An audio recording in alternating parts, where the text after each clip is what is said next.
Hello and welcome to the Joe Ligato Show. I'm your host, Dr. Joe Ligato, and we're going to be continuing our coverage of the ongoing crises in Palestine and Israel. And in my last video, I talked about how I believe that Israeli intelligence had to know in some way, shape, or form that an attack was coming. And I believe they allowed that attack to occur in order to rally the troops in order to get people united along their cause. Now, I don't think they knew necessarily the how powerful of an attack it was going to be, but I do think that they knew that an attack was going to occur. And some evidence has come out since the release of my last video that shows exactly that. So we see here, and this is from the Times of Israel, so it is a very pro-Israeli newspaper. And they are saying that Egyptian intelligence official says Israel ignored repeated warnings of something big coming. Okay, and so the reason you would ignore a big attack coming is because you want it to occur so that you can react to the attack. Now, I do think it was humiliating the degree of success that Hamas had against Israel's army, against Israel's military. However, I do think that the attack was allowed to occur. So let's read on and see what this article has to say on the issue. Mounting questions over Israel's massive intelligence failure to anticipate and prepare for a surprise Hamas assault were compounded Monday when an Egyptian intelligence official said that Jerusalem had ignored repeated warnings that the Gaza-based terror group was planning something big, which included an apparent direct notice from Cairo's intelligence minister to the prime minister of Israel. Okay, so a few things there. One is you can clearly see that even though supplies are coming from Egypt into the Gaza Strip, that the Egyptian government is not necessarily supportive of Hamas. And that is partially because of the history that Hamas has with Egypt. Hamas is, from what I understand, very close to the Muslim Brotherhood, which has tried to take control of Egypt on multiple occasions and has failed due to the Egyptian military being very anti-Muslim Brotherhood. And so, since Hamas is allied with a group that is rebellious to the current Egyptian government, the Egyptian government is not willing to directly support Hamas, even if they do have some sympathies for Palestinian liberation. The other thing here is they are giving direct intelligence, and Israel is ignoring it.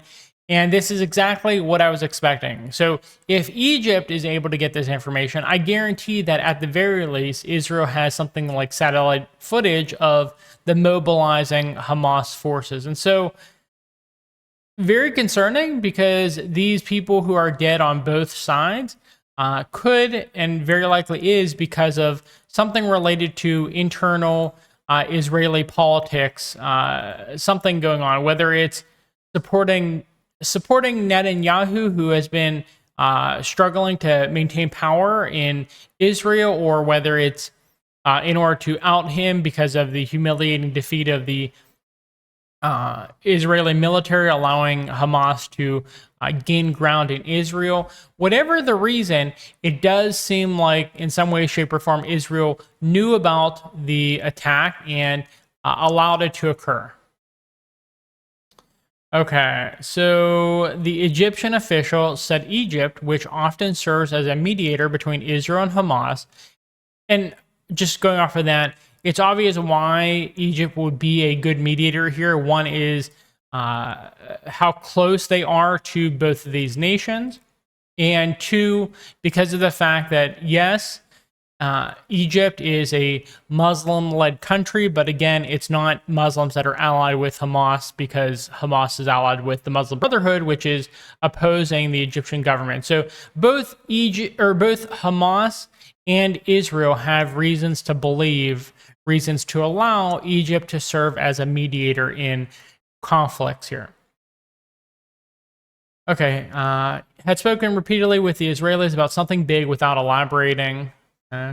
So at the very least, just given this intelligence, Israeli officials should have been on high alert. The Israeli military should have been on high alert because this was the anniversary of the Yom Kippur War from, I think it was like 60-ish years ago. And so they have to be alert during that time if they know that something big is coming. But for some reason, they weren't. And so that tells me that people at the highest levels of power allowed this to occur. He said Israeli officials were focused on the West Bank and played down the threat from Gaza. Okay. Prime Minister Benjamin Netanyahu's government is made up of supporters of West Bank settlers who have demanded a security crackdown there in the face of a rising tide of violence over the last 18 months. Okay, so, I mean, if Hamas is primarily located within Gaza and not West Bank, it doesn't make sense to focus on the West Bank here. It makes sense to focus on Gaza. So things just aren't adding up as I had originally stated. We have warned them an explosion of the situation is coming in very soon, and it would be big. But they underestimated such warnings. The official who spoke on condition of anonymity because he wasn't authorized to discuss the content of sensitive intelligence discussion with the media told the Associated Press. In one of the said warnings, Egypt's intelligence minister, General Abbas Kamel, personally called Netanyahu only 10 days before the massive attack the Gazans were likely to do something unusual, a terrible operation, according to Ynet news site. So unnamed Egyptian officials told the site they were shocked by Netanyahu's indifference to the news and said the premier told the minister the military was submerged in troubles in the West Bank. Okay, so something isn't adding up here. The militants are primarily in Gaza, so what would they be submerged in the West Bank currently? The fact that Netanyahu knew this information directly tells me that this attack was meant to benefit his government in some way, shape, or form because he obviously knew that this was going to be occurring. So, yeah, we have increasing information that these people just simply did not need to die. Things could have been de-escalated in the meantime. But Israel not only knew about this attack, but they had been antagonizing Muslim people all across the world with their continued pushing of new territory within Palestine with the Israeli settlers and also with various destruction and vandalism of mosques that Israel has control of.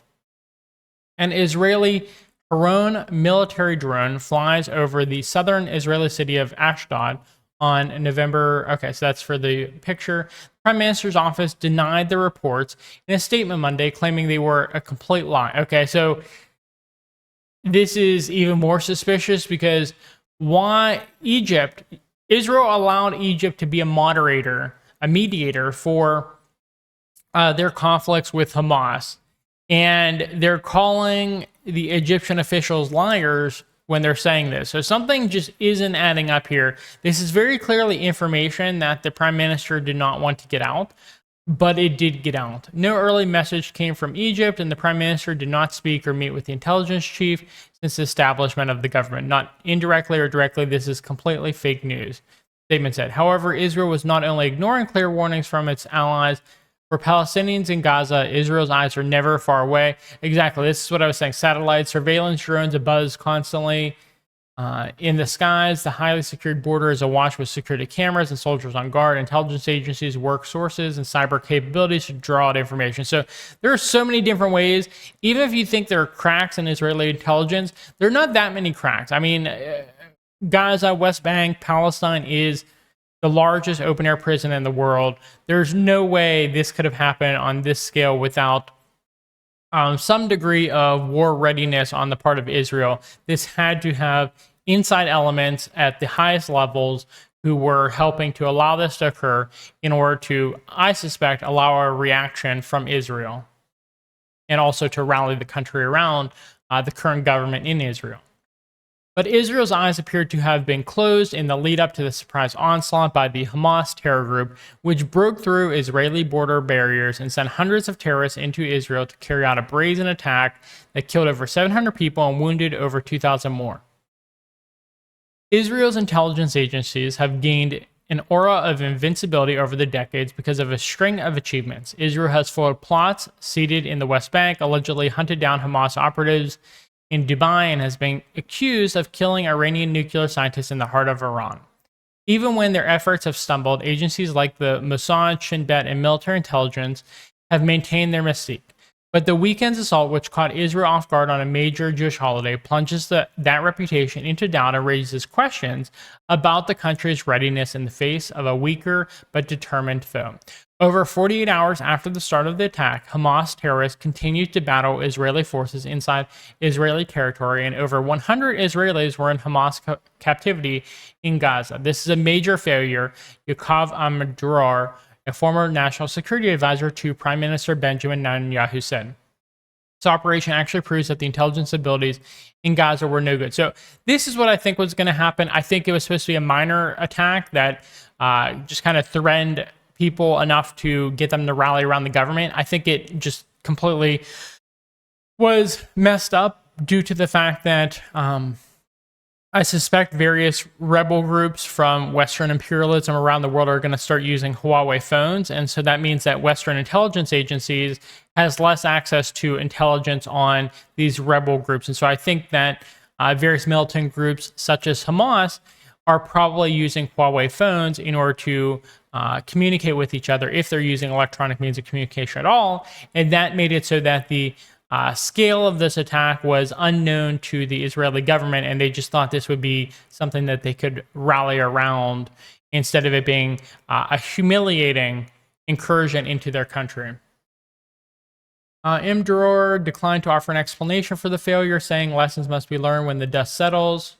Families of civilians abducted by the terrorist organization Hamas held a press conference. Okay, so this is from Times of Israel, so no wonder they're calling it a terrorist organization. But a lot of countries in the world, in the non-Western world, do not consider it a terrorist country. Chief military spokesman acknowledged the army owes the public an explanation, but he said, now is not the time. First we must fight, then we investigate. Some say it is too early to pin the blame solely on an intelligence failure. They point to a wave of low-level violence in the West Bank that shifted some military resources there and the political chaos whirling the country over steps by Netanyahu's far-right government to overhaul the judiciary.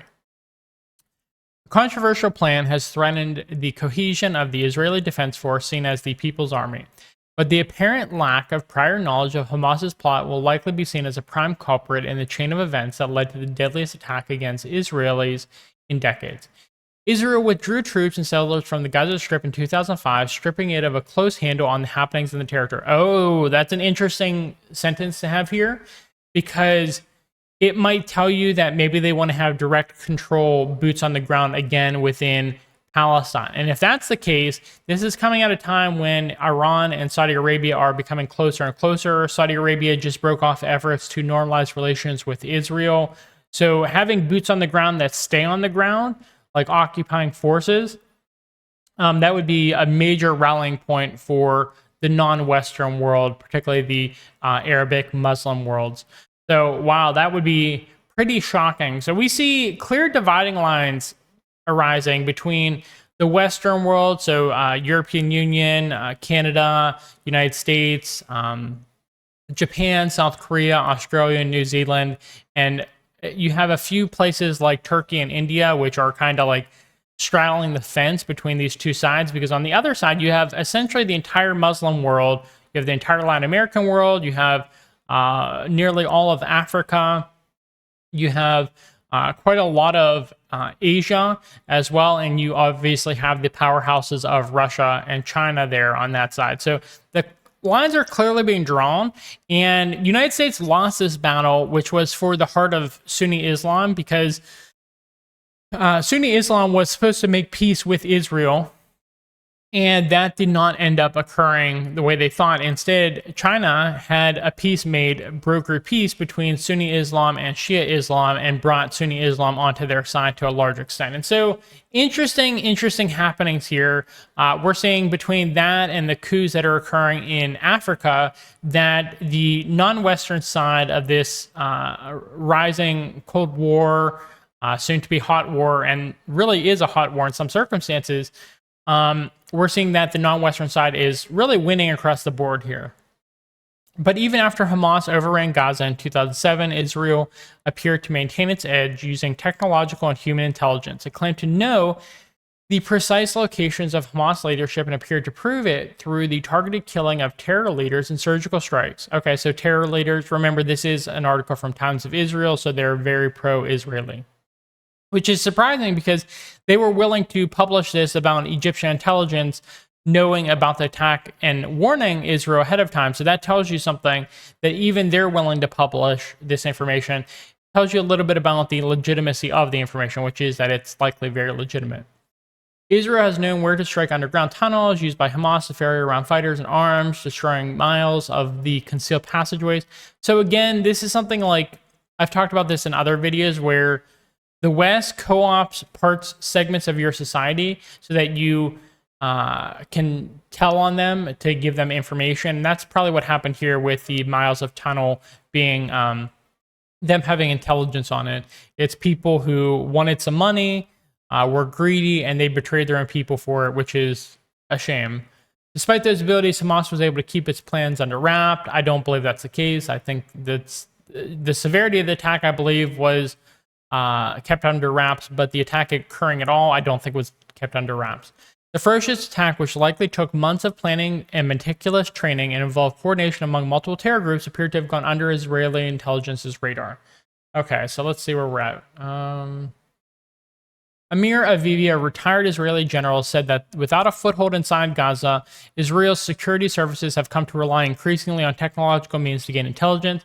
He said terrorists in Gaza have found ways to evade that technological intelligence gathering, giving Israel an incomplete picture of their intentions. Okay, so here we have, and I talked about this a little bit earlier as well, we have another paragraph providing the case, manufacturing consent for boots on the ground for an occupying force within Palestine.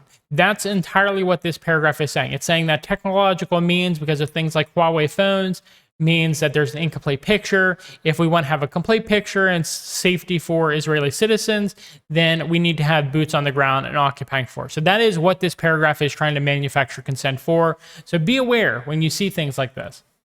The other side learned to deal with our technological dominance, and they stopped using technology that could expose it. Avivi, who served as a conduit for intelligence materials under a former military chief of staff. Avivi is president and founder of Israeli Defense and Security Forum, a hawkish group of former military commanders. They've gone back to the Stone Age, explaining that terrorists weren't using phones or computers and were conducting their sensitive business in rooms, especially guarded from technological espionage or going underground. But Avivi said the failure extends beyond just intelligence gathering, and Israelis' security services failed to put together an accurate picture from the intelligence they were receiving based on what he said was a misconception surrounding Hamas's intentions. Israel's security establishment has in recent years increasingly seen Hamas as an actor interested in governing, seeking to develop Gaza's economy and improving the standard of living of Gaza's 2.3 million people. But Avivi and others said the truth is that Gaza, which openly calls for Israel's destruction, sees that aim as its priority. Israel in recent years has allowed up to 18,000 Palestinian laborers from Gaza to work in Israel, where they can earn a salary about 10 times higher than in the impoverished coastal enclave. The security establishment saw that carrot as a way to maintain relative calm. Okay. Palestinian workers. Okay. In practice, hundreds, if not thousands, of Hamas men were preparing for a surprise attack for months without that having leaked. Results are catastrophic. Israel has also been preoccupied and torn apart by Netanyahu's judicial overhaul plan. Netanyahu has received repeated warnings by his defense chiefs as well as several former leaders of the country's intelligence agencies that the divisive plan was chipping away at the cohesion of the country's security services. Okay, so another interesting paragraph here, which is that this is showing, they're saying whether Netanyahu's in charge or not, that they need to kind of rally around the flag. They need to be a cohesive society. And so that is what this attack was supposed to do. It was supposed to make them a cohesive society. And so we'll have to see in the upcoming days whether that's actually occurred. Okay, here we see Martin Indiak, who served as a special envoy for Israeli-Palestinian negotiations during the Obama administration, said internal divisions over the legal changes was an aggravating factor that contributed to the Israelis being caught off guard. That roiled the IDF in a way that was, I think we discovered, was a huge distraction. Okay, so we see here these last few paragraphs are summing up their main point, which is that they want to get everyone unified, probably behind Netanyahu, but they don't want the internal divisions that they did have and that cohesion was being lost due to not having one enemy to kind of focus on. And so that's why they, I think, allowed this attack to occur. So interesting updates. We will continue to provide you the latest information on what's going on in the Israeli-Palestine war of 2023. I don't know what we're exactly calling it yet. So give us a thumbs up. It helps us in the algorithm. Please subscribe to our channel for more content. We'll be bringing you more of the latest on geopolitics, and provide us a comment in the comment box with kind of your thoughts on what's going on over there. Which side are you supporting? What do you think? Was this attack known by Israeli security forces and they allowed it to happen? Do you think they understood the severity of the attack, things like that? So just let me know down in the comment box as well. So thank you for watching, and I hope you have a good rest of your day. Bye.